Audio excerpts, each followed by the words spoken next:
Bom dia. Nessa videoaula será implementado um aprimoramento da F-Language didática demonstrada em sala de aula por meio de 4 atividades. A primeira correspondente ao adicionamento do state utilizando a biblioteca cats do Scala. A segunda referente ao uso da biblioteca cats para realizar um Monad Transformer que implementa o state e error handling. Depois, a atividade 3 abordará a introdução de um tipo booleano e de expressões do tipo if, e a quarta atividade constituirá na construção de um parser. Os autores são Lucas Fernandes, Matheus Guaraci, Leonardo Máximo, João Vitor Dickmann e Lucas Seabra. Boa tarde ou boa noite, dependendo do horário que vocês estão assistindo. Meu nome é Lucas Seabra e eu vou aqui apresentar a implementação da atividade 1, que é uma revisão da versão state da linguagem FLang, substituindo uma implementação da Monad State manual para uma implementação da Monad State da biblioteca Cats. Nesse caso, primeiro a gente precisa saber o que é uma monad. Uma monad é um tipo parametrizado que possui obrigatoriamente duas funções básicas. Uma função pure, que nesse caso é uma função trivial que apenas retorna o estado e o tipo que você e o parâmetro que você colocou na base do tipo parametrizado, e uma função bind, que nesse caso é uma composição de funções que retornem uma monad state. É, Utilizando um run state, é claro, que seria a função. Aqui, na implementação manual feita pelo professor, havia algumas operações, algumas funções auxiliares, que são a função run state, put e get. Todas elas eram originalmente são já implementadas na biblioteca Cats, ou seja, não é necessária a implementação de nenhuma dessas funções auxiliares, bem como as funções básicas, pois a biblioteca, a, o, es- o state da biblioteca cats é um monad que já implementa o peer e o bind. Assim, a nossa biblioteca só precisaria de dois métodos auxiliares, que seria o declare_var e o look_var, que basicamente são as verificações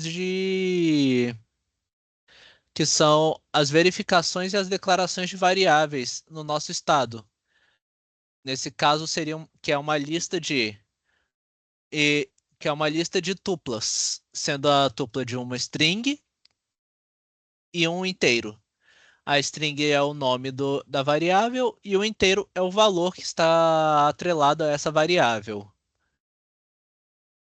Assim, a modificação na biblioteca, na state monad foi muito pequena. Ela só precisou ser remover o, o monad e as variáveis e as funções que já são implementadas pela biblioteca Cats. A maior diferença está no interpretador, que que no caso original utilizava a nossa monad definida manualmente. Assim você tinha uma monad com o tipo parametrizado em um inteiro. A monad state do Cats é parametrizada com um tipo diferente.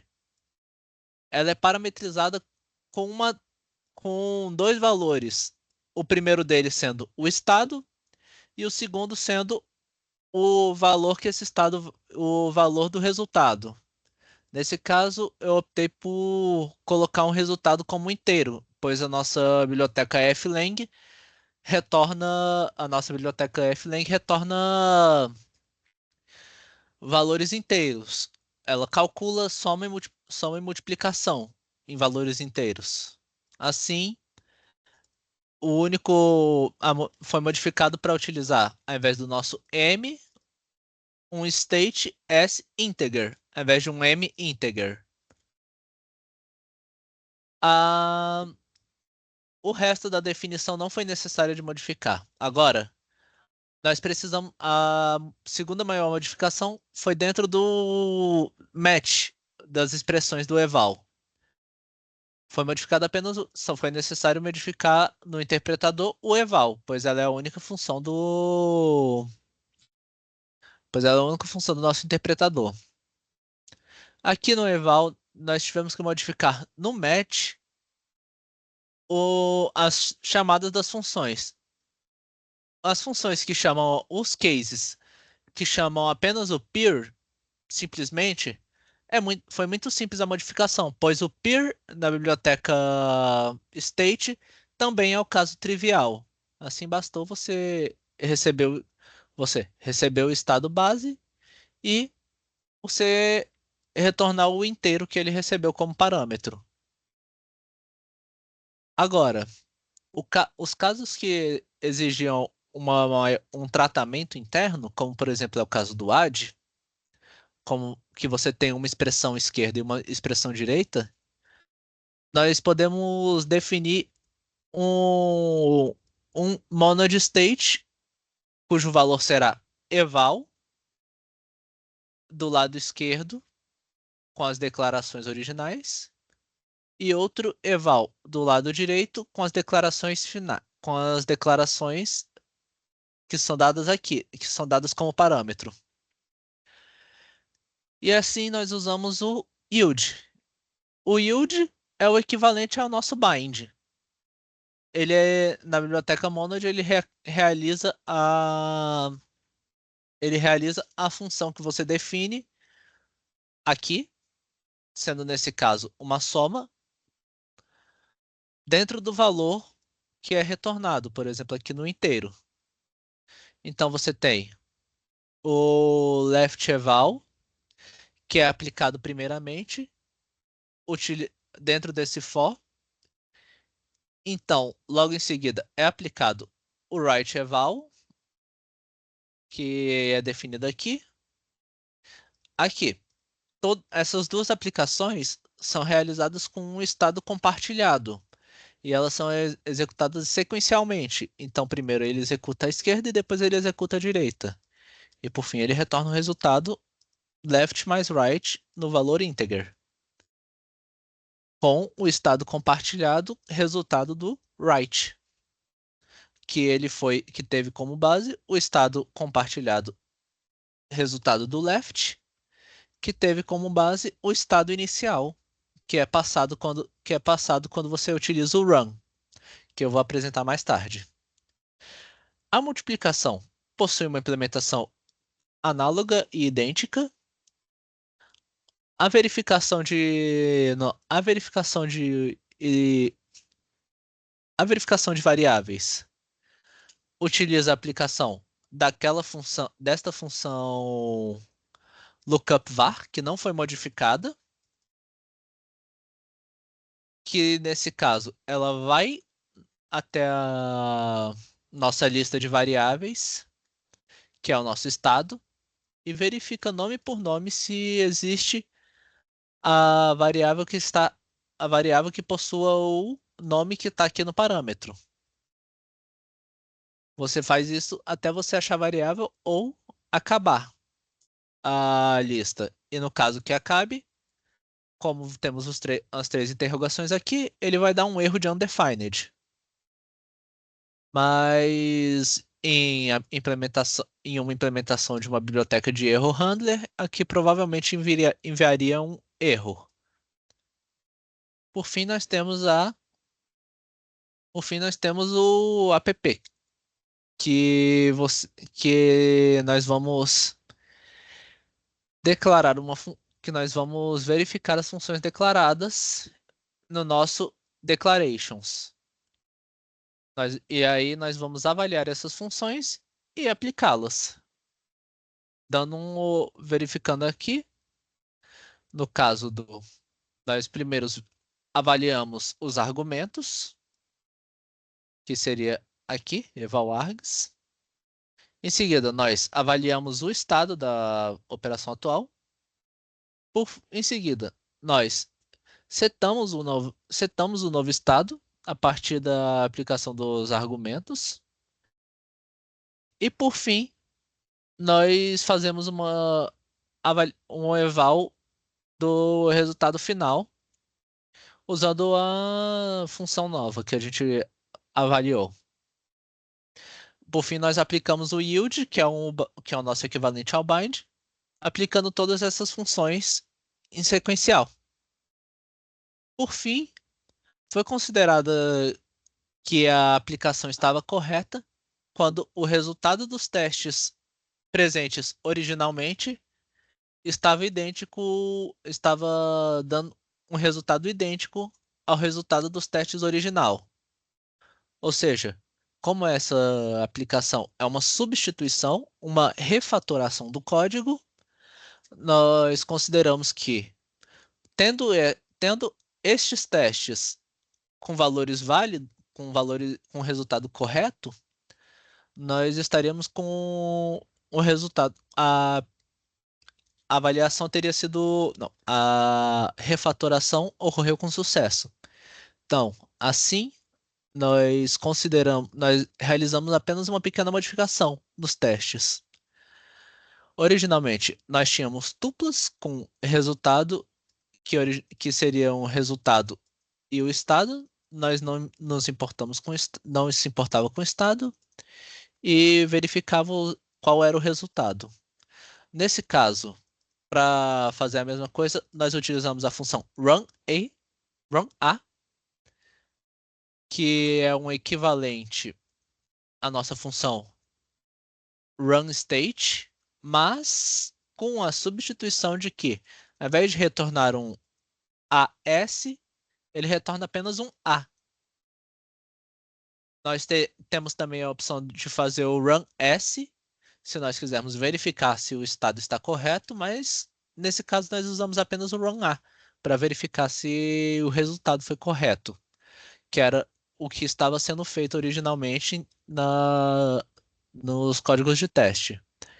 Então, nós realizamos um eval do valor C5, que é uma expressão com os declarations que estão aqui definidos, sem modificação alguma do declaration original, realizando um run-A e retornando o valor como o resultado. E aí, então verificamos o hash should be 5 nesse caso. Nós fizemos o mesmo em todos os outros casos. É muito importante verificar que esse initial state é o primeiro estado e esse estado vai ser compartilhado no yield. Ou seja, esse initial state vai estar no left, ele pode ser alterado no left e depois o estado resultado do left vai para o right. O mesmo acontece aqui. Ele vai estar aqui, ele vai ser recebido aqui e ele vai ser alterado aqui. É, Assim, o result vai aplicar o resultado deste set. Então, vai ter como estado o resultado desse set, né? Assim, a gente pode ver que essa sequência está equivalente à sequência original. E, como esperado, o resultado aqui,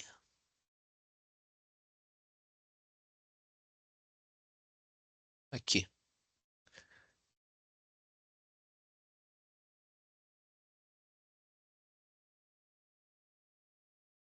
Os resultados dos testes são válidos, considerando assim que a substituição foi um sucesso. Por fim, eu passo para o colega que realizou a atividade 2. Bom dia, meu nome é Leonardo Máximo Silva e hoje eu apresentarei a atividade 2 correspondente a State and Error Handling with Cats. Inicialmente apresentarei um conteúdo teórico em relação a Monad Transformers em Scala, ou seja, utilizando a linguagem de programação Scala.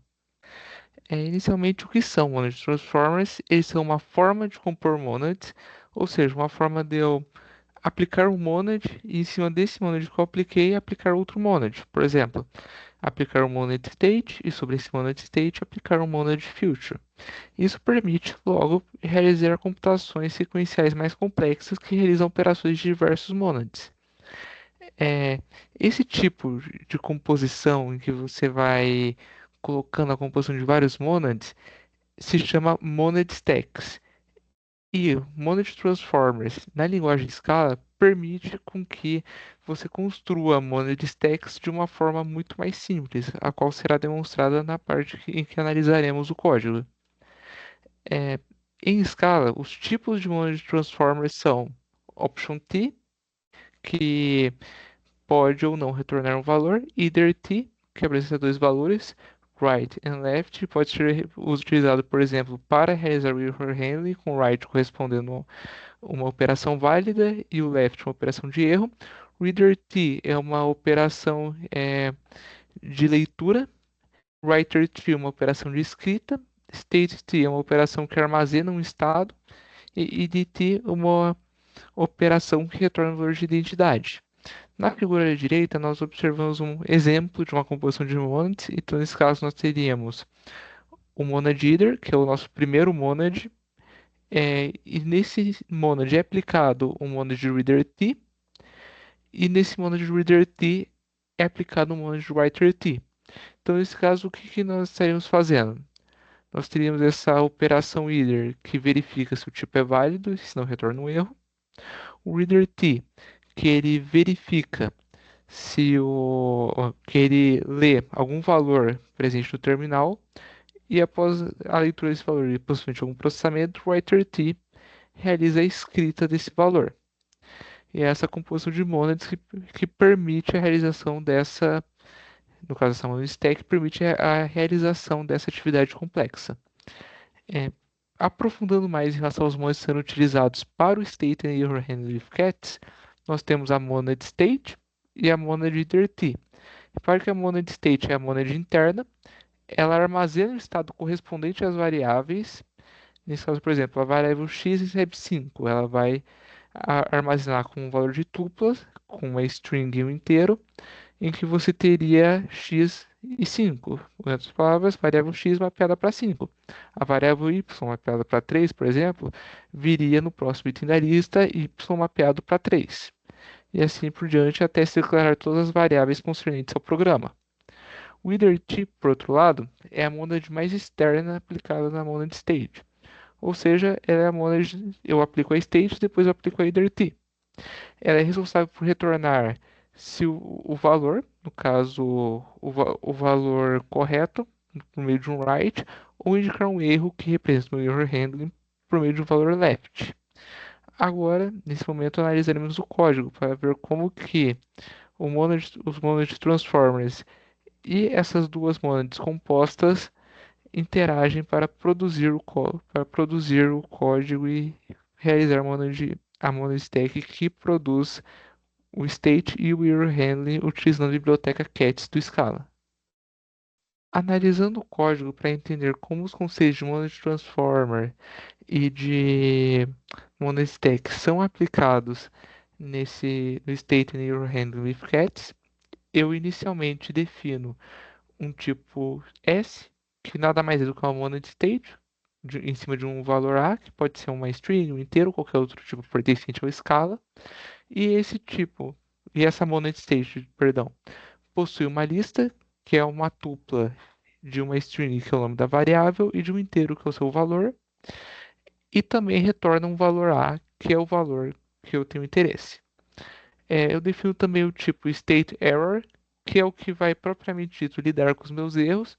Nesse caso, eu utilizo um monad transformer, que é uma iter_t, que é a função mais externa do meu tipo S, que é uma monad state. Então, eu tenho uma monad stack, em que a minha monad mais interna é um state, a minha monad mais externa é um iter_t. No caso, ele recebe um string, que é a minha mensagem de erro, e esse valor A, que pode ser uma string inteiro, entre outros, que é o valor que ele vai retornar.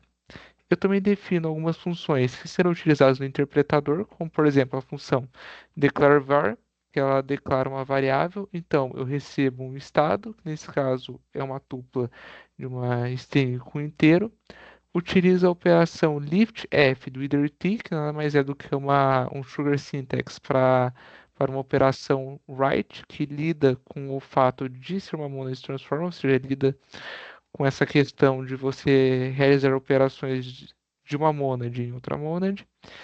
E nesse caso, ele usa esse liftf para acessar, e daí ele acessa a minha monad state, acessa a lista que está nessa monad e adiciona nessa lista o meu estado e retorna para o meu iter_t o inteiro, que é esse state._2, que é apenas uma forma de indexação utilizando essas tuplas no Scala. A próxima função, ela é só uma função que confirma o erro, então qualquer valor iter_t left é um erro, ou seja, true, qualquer valor right não é um erro, então false. É, a próxima função definida é a lookup var, que é, no caso, após eu ter armazenado todas as variáveis, eu quero encontrar o valor correspondente a essa variável. Então no meu caso, eu recebo um nome e desse nome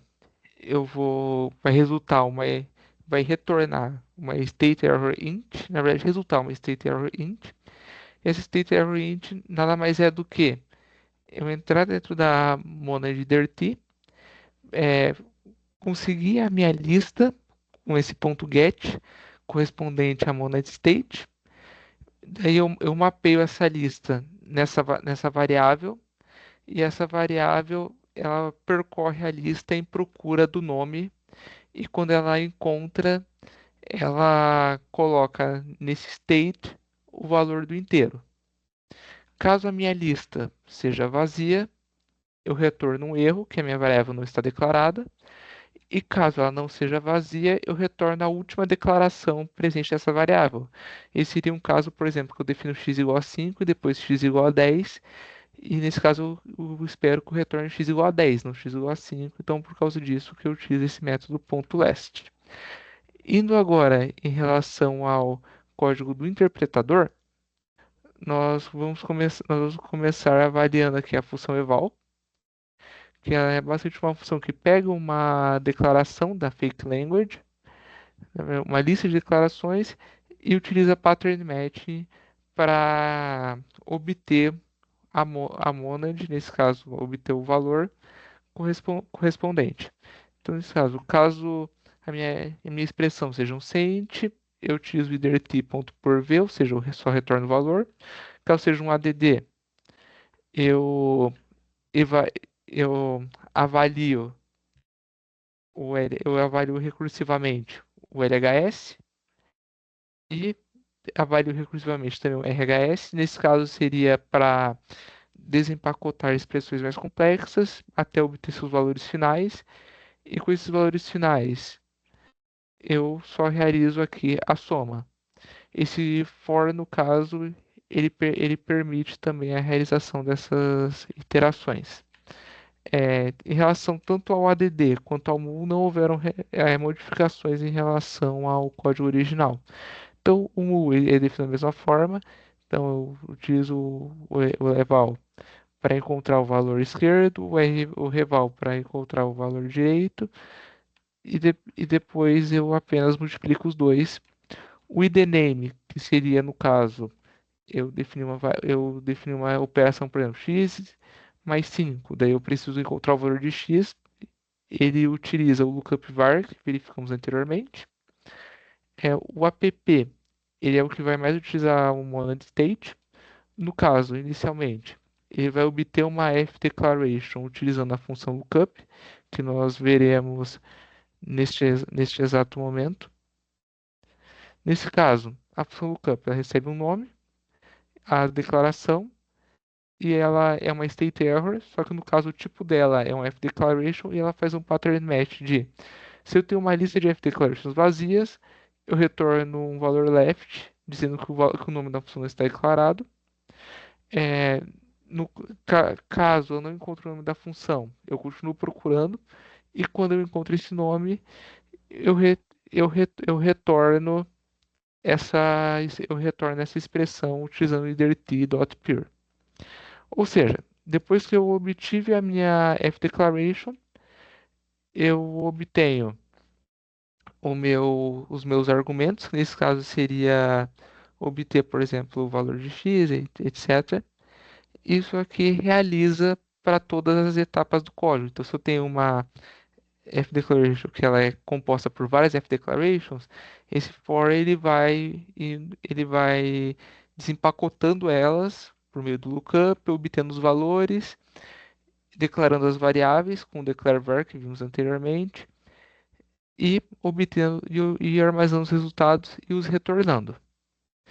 Então, no caso, em relação aos testes, nós temos aqui essa f-declaration de inc, essa f-declaration de bug. Na f-declaration de inc, nós ressaltamos que você tem esse tipo inc, que é basicamente um add do x com o cint1.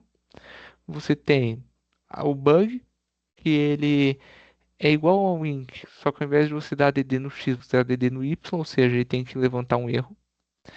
E no caso, eu vou aqui e vou verificar agora os outros casos de teste.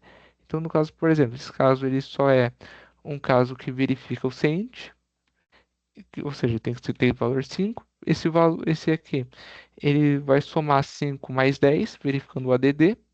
Esse aqui, ele vai verificar aquela questão de você ter uma expressão dentro da outra que eu comentei previamente, ou seja, ele vai dar DD em 5, em 10, depois em 5, tendo que resultar em 20. Essa é uma multiplicação simples de 5 com 10, tendo que retornar 50. E também ele armazena aqui uma variável C5, que também utiliza para verificar a questão da state monad.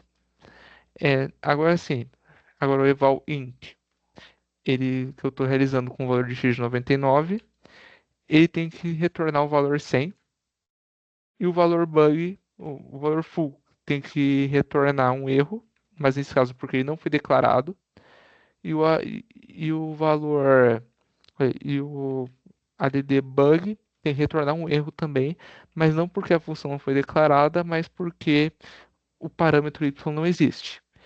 Verificando aqui os testes utilizando o comando test dentro do espaço SBT do Scala, nós obtemos que todos os testes passaram e apresentaram os valores esperados. É, obrigado pela atenção. Agora avaliaremos a atividade 3 em relação à introdução de tipos booleanos e à introdução de expressões do tipo if. Bem, implementar o if then else é uma tarefa até relativamente simples. A gente começa acessando a classe abstrata e inserindo uma case class nova para herdar das expressões. E essa case class nova tem 3 expressões, porque como a F-Language é uma linguagem funcional, ela trabalha com expressões, ela não trabalha com comandos. Então, uma expressão para condição, outra para o then e outra para o else. Daí, no interpretador, para evitar aquela situação que foi citada, inclusive, em sala de aula, que a gente, se fosse incluir booleanos, a gente teria que fazer um either para a função de avaliação retornar ou inteiro ou um booleano, eu optei por fazer o interpretador pegar uma expressão e quando ela der zero, ele vai considerar ela como falsa. Então ele sempre vai executar a expressão else quando a condição der zero. E se der qualquer outra coisa, ele executa a expressão, ou ele avalia a expressão then. Essa ideia foi retirada do C. Então, isso simplificou bastante a implementação do if then else. Daí, após a implementação do interpretador, eu fui direto para os testes testar quais seriam as respostas da minha implementação quando a condição fosse verdadeira e quando a condição fosse falsa. Daí, aqui temos dois testes. A gente preenche os campos das expressões do if, then, else e vê se ele, quando a condição dá zero, se ele retorna o valor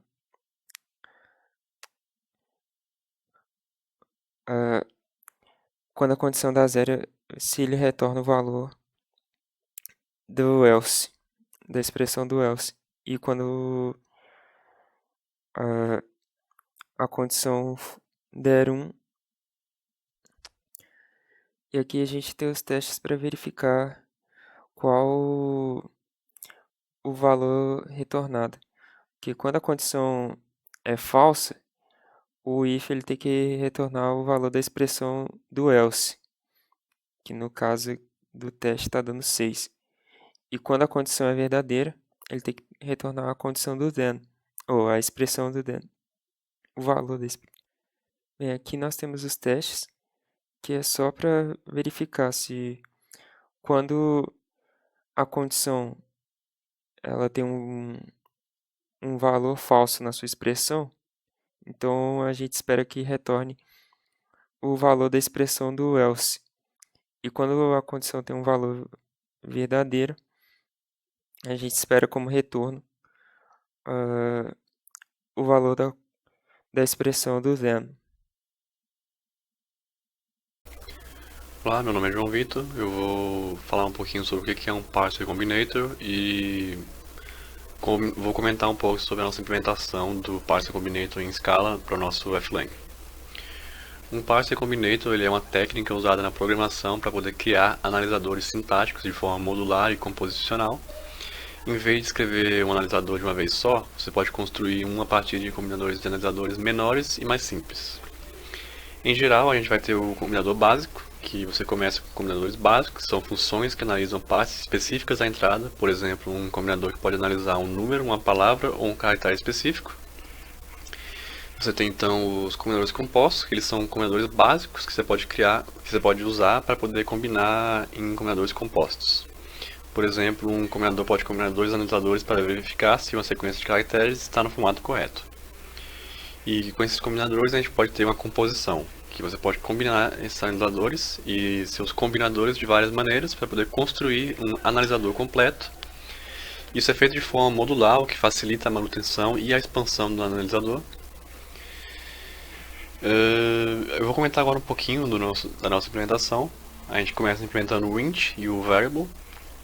O int e o variable eles são combinadores básicos, então eles são a parte mais simples que a gente pode ter na nossa expressão. E a partir deles eu faço combinadores compostos como o factor e o term. O factor ele geralmente representa a unidade mais básica de uma expressão, que não pode ser dividida mais sem o traço significado. Na maioria das vezes isso inclui números, variáveis ou expressões entre parênteses. O factor ele é usado para lidar com elementos que têm mais alta precedência na hierarquia de operadores, como números literais, identificadores de variáveis ou expressões agrupadas em parênteses que devem ser avaliadas primeiro. Já o term, ele normalmente representa um conjunto de factors que combinados por operadores de multiplicação e divisão que têm precedência mais alta do que a adição e a subtração, só que mais baixa que operadores dentro de um fator. O term ele é usado para definir expressões que envolvem multiplicação e divisão, refletindo a precedência desses operadores em relação à adição e subtração. E com esses a gente faz uma composição, que seria essa expressão, que a gente vai estar podendo declarar o if, o add, o multi e o up. O int e o variable já foram declarados. Eu vou comentar o add e o multi, porque todos eles seguem a mesma lógica, então não tem necessidade de eu explicar todos eles. Começando pelo add, a gente vai ter um pattern matcher, que faz o match de um term e de uma repetição de 0 ou mais somas e terms. Se essa parte aqui for ter o matching, a gente então passa para a parte da direita, que seria o first term e o last term. O first term ele vai fazer match no primeiro valor antes de qualquer soma. enquanto que o rest term vai pegar duplas do tipo mais 2 e mais 3.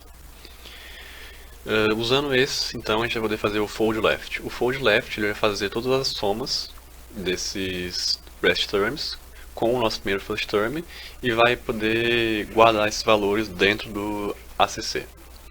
Eu vou dar aqui um exemplo para poder ficar mais claro. O parse de 1 mais 2 mais 3. O first term captura 1, que a gente tem aqui, enquanto que o rest term captura duas duplas, que é o mais e o 2 e o mais e o 3. A gente vai começar o ACC com o valor de first term e a gente vai poder adicionar ele em cada iteração do fold left os valores que a gente tiver em rush terms. Então, na primeira iteração a gente vai ter o adcint 2 com o adcint 1 que a gente já teve no first term. E na segunda iteração a gente vai pegar esse adcint 1 e adcint 2 e vai somar eles ao adcint 3. Então aqui a gente tem o adcint 1 e adcint 2 com o adcint 3. E depois de fazer essa segunda iteração a gente vai ter o ACC igual a isso daqui, que seria o parsing correto de 1 mais 2 mais 3. A gente teria 1 mais 2, e então o resultado de 1 mais 2 somado a 3. A multiplicação segue a mesma lógica, a única diferença é que em vez de term, ele usa factor. A gente vai ter um pattern matcher aqui, que faz o match de um fator, antes de qualquer sinal de multiplicação. E depois ele faz um match de 0 ou mais repetições do sinal de multiplicação e um fator. Se essa parte aqui ter o próprio match, então a gente vai para a parte da direita. A gente tem o first factor vai poder pegar o primeiro valor antes de qualquer sinal de multiplicação. Enquanto que o rest factor vai poder pegar duplas de multiplicação 2, multiplicação 3, nesse exemplo aqui. E então a gente vai poder usar o fold left para fazer a mesma coisa que a gente fez na adição. Então, essa foi a nossa implementação do parser. Agradecemos pela atenção. Muito obrigado. Até uma próxima oportunidade.